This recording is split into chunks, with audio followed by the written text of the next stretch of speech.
Tu cherches une solution pour optimiser le confort de ta maison tout en faisant des économies. Aujourd'hui, je teste pour vous la tête thermostatique de chez Sonoff. Est-ce qu'elle tient ses promesses ou alors c'est juste un gadget de plus? Je te réponds à ça juste après l'intro.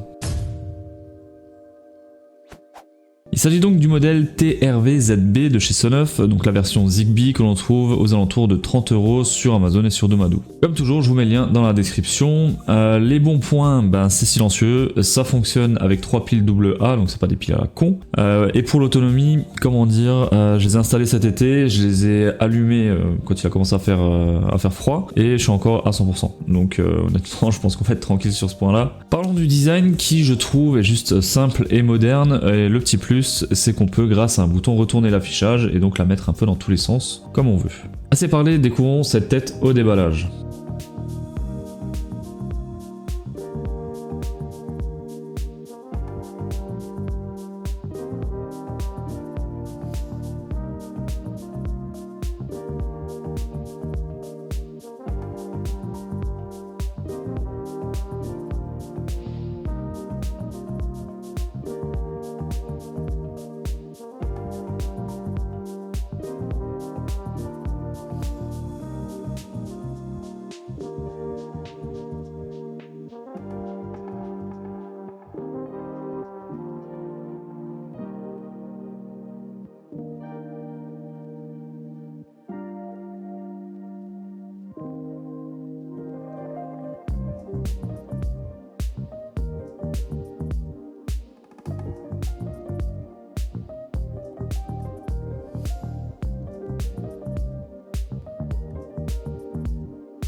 Ensuite, pour l'installation, c'est assez simple, on démonte l'ancienne et on monte celle-là, c'est assez simple, je vous mets tout ça en vidéo.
Une fois qu'elle est en mode appairage, et bien là aussi c'est très simple, c'est comme d'habitude.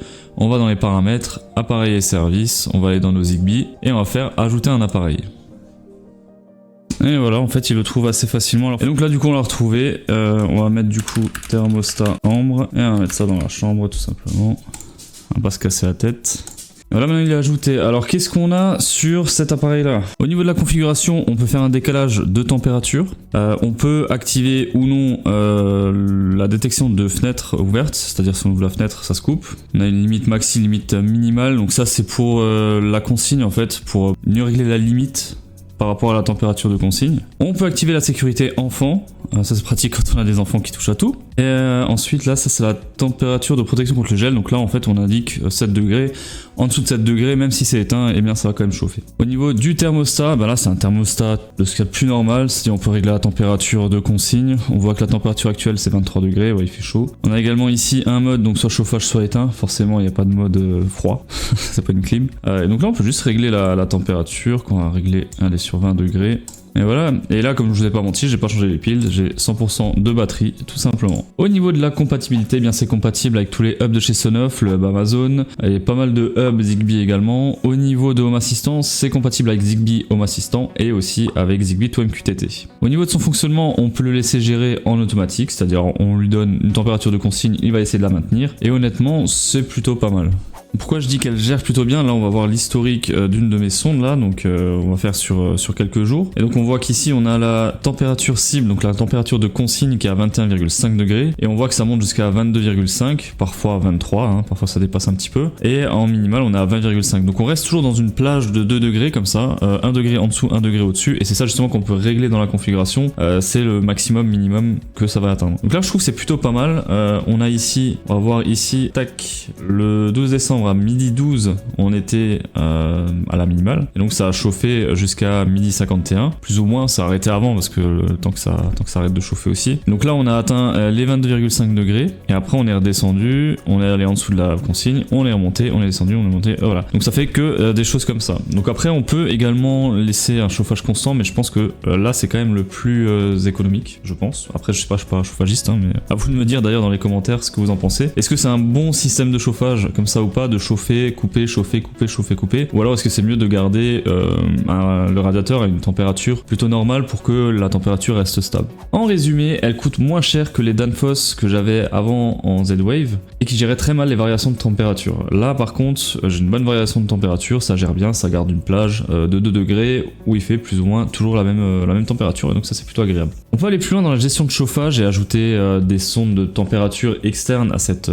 valve et faire la gestion de chauffage avec Home Assistant. On pourrait par exemple prendre en compte la température extérieure et gérer le chauffage par rapport à ça. D'ailleurs, si tu es un spécialiste du chauffage, n'hésite pas à venir partager ton expertise sur mon Discord, tu trouveras le lien dans la description. À savoir que vous n'êtes pas obligé d'avoir Home Assistant pour faire fonctionner, il suffit d'avoir un produit qui fait Hub Zigbee, comme le panel de chez Sonoff dont j'ai également fait une vidéo, je te mets le lien dans la description ou à l'écran. Donc avec l'application de chez Sonoff, on peut les contrôler vocalement avec Alexa par exemple, faire des plannings, des historiques ou les contrôler de n'importe où. Je vais quand même faire un rapide tour des spécifications. Alors premier truc que j'ai adoré, c'est que c'est livré avec tous les adaptateurs, on peut l'adapter sur n'importe quel radiateur, presque n'importe quel radiateur. Il y a juste un type de radiateur, un type de valve qui est pas compatible, c'est les radiateurs avec un système de valve à vis, c'est-à-dire que quand on enlève le bouton pour tourner, quand on enlève ce bouton là et que derrière on voit qu'en fait c'est une empreinte carrée et que c'est vraiment quelque chose qu'il faut tourner réellement, et ça c'est pas compatible parce que la valve elle va uniquement pousser et elle va pas tourner, donc quand c'est un raccord à vis comme ça, malheureusement c'est pas compatible. D'ailleurs si vous avez une solution pour ça, ça m'intéresse grandement parce que j'ai mon sèche-serviette qui est avec ça et du coup je peux pas le domotiser, ça m'embête un petit peu. Ensuite nous avons la détection si la fenêtre est ouverte, c'est-à-dire que ça va couper le chauffage une fois que la fenêtre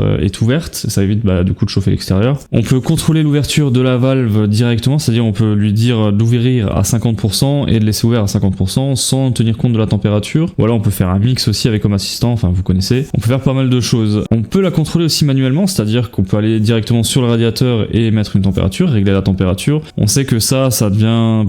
c'est parfois nécessaire quand madame n'est pas trop domotique et aime bien les vieux trucs, donc ça permet quand même de domotiser et de laisser encore une action manuelle possible.